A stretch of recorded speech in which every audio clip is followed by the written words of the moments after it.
If you are a woman ages 45 to 55 and you're in perimenopause or menopause and you're dealing with brain fog, anxiety, changes in bowel habits, or even joint pain, this video is for you.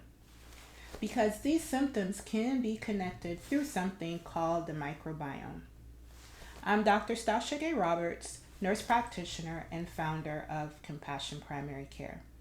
And one of the patterns I see often is this: women are told their labs are normal, but they still do not feel well. My approach is to look deeper, connect the dots, and find what's being missed. So let's start with the basics. The microbiome is the community of microorganisms that live in and on your body, especially in your digestive tract. That includes bacteria, fungi, viruses, and other microbes. Think of it like an internal ecosystem, and it matters because it influences how your body functions from day to day. Now, what the microbiome is not, it's not a buzzword. It is popular and a lot of people are starting to talk about it, which is good. But it's not only about taking a probiotic or prebiotic or eating a certain food. And it's not something that matters only when you're having diarrhea or constipation. This is real biology. The microbiome affects inflammation, immune balance, metabolism, and parts of hormone processing. Now, why does this matter so much between the ages of 45 to 55? Because in perimenopause and menopause, our body is shifting. Hormones change, stress tolerance can change, sleep can change, gut motility can change. And the microbiome interacts with all of these things. Researchers are now studying connections such as the gut brain axis, the gut immune connection, and even the gut hormone connection. So your gut does not operate alone, it communicates with the rest of your body. And when the microbiome is out of balance, you may notice gut symptoms that include things such as constipation, nausea, bloating, gas, abdominal pain, and even changes in the stool frequency or stool consistency. If these symptoms are new for you or suddenly worse, that can definitely be a sign that something has shifted. It doesn't necessarily mean you're broken. It means your body is giving you information and we need to figure out what's going on. However, here's what many women do not realize. Microbiome imbalance can be associated with symptoms that actually occur outside of the gut. So things like headaches, joint pains or body aches, brain fog, anxiety, even mood changes and fatigue can be symptoms of microbiome disruptions. Why? Because your gut plays a major role in immune signaling and inflammation regulation. And when the gut ecosystem is stressed, your whole system can feel it. This is one reason women say, I just don't feel like myself. And too often, they're told it's just stress, aging, or just hormones, without anyone looking at the full picture. And can it be all of those things? Yes, but something else could be going on as well. So let me share what I see in my practice. Oftentimes, many women I work with have tried a lot of different things. They've changed their diet, they're exercising, they're cutting back on sugar, they're trying to sleep, but the symptoms keep coming back. They have had CAT scans, ultrasounds of their abdomen, even colonoscopies. And what they hear is your labs are normal, nothing's seen on these procedures, but guess what? They still feel awful. And so, as a pattern seeking clinician, I don't just stop at, hey, your tests are normal, or give quick labels such as IBS or irritable bowel syndrome. I ask additional questions, better questions. What has changed? What are your triggers? What is your bowel motility doing? What medications have you used long term? And what is stress doing to your gut and nervous system? Are there signs of imbalance that need attention? For me, this is personal. So it's not just trying to help my patients, which I definitely want to. But for myself, especially over the last few years, I've noticed some things that have changed.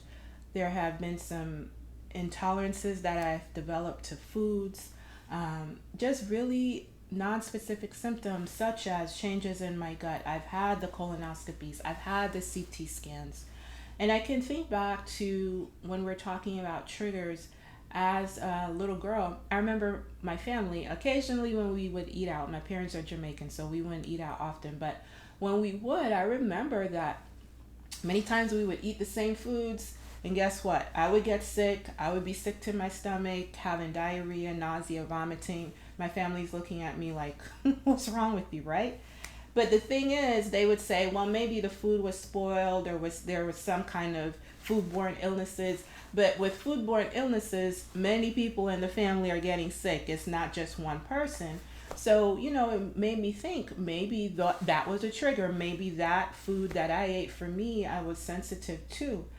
And the additional things that I can remember is just when I would be cycling, I had these horrendous pains with my menstrual cycle, what we would call dysmenorrhea in the medical community.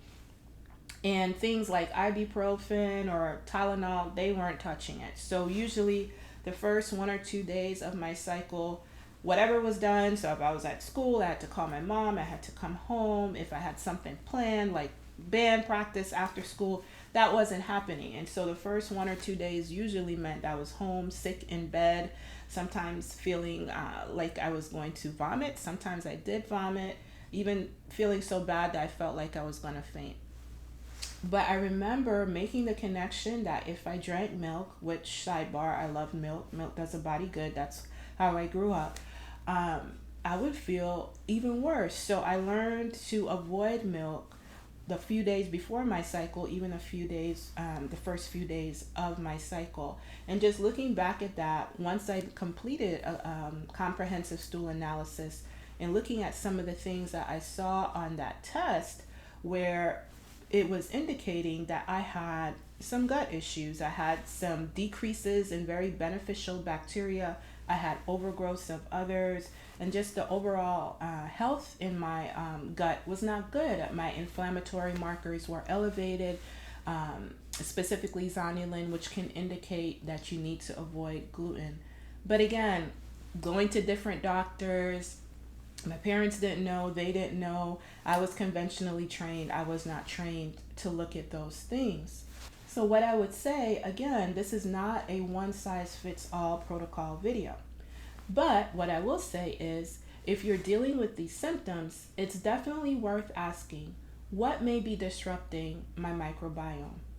Common disruptors include things such as antibiotic history. Did you have frequent strep or frequent tonsillitis as a kid and people were putting you on antibiotics? Chronic stress and poor sleep, low fiber diversity, long-term acid blockers, constipation and slow transit. All of these things can definitely affect your microbiome in a negative way. The goal isn't blame, the goal is clarity. So if you're a woman ages 45 to 55 in perimenopause or menopause and you're struggling with brain fog, anxiety, gut changes, bloating, constipation, or joint pain, please hear me. You're not crazy. Something may be missing and we can work to find it. So if you're wanting personalized integrative approach to gut health, please visit my gut health page. It's listed here in the bio. I would love to talk to you. You can fill out a intake form and we can schedule a free discovery call to see what's going on and how I can help you. And before you leave, I want you to share with me in the comments, if you'd like, what are some symptoms that you have been dealing with the most? And how has it been frustrating to you? Has it been brain fog, anxiety, bloating, constipation, or joint pain? Let's have the conversation. I'm Dr. Stasha-Gae Roberts, nurse practitioner and owner of Compassion Primary Care. Thank you for taking this time to view this video. Please like, follow, and share with others. And again, if you are having these issues, I would love to talk to you, see how I can help you deal with these better. Stasha-Gae Roberts, nurse practitioner and owner of Compassion Primary Care, where I assist my patients in nursing their journey to lasting wellness. Bye-bye.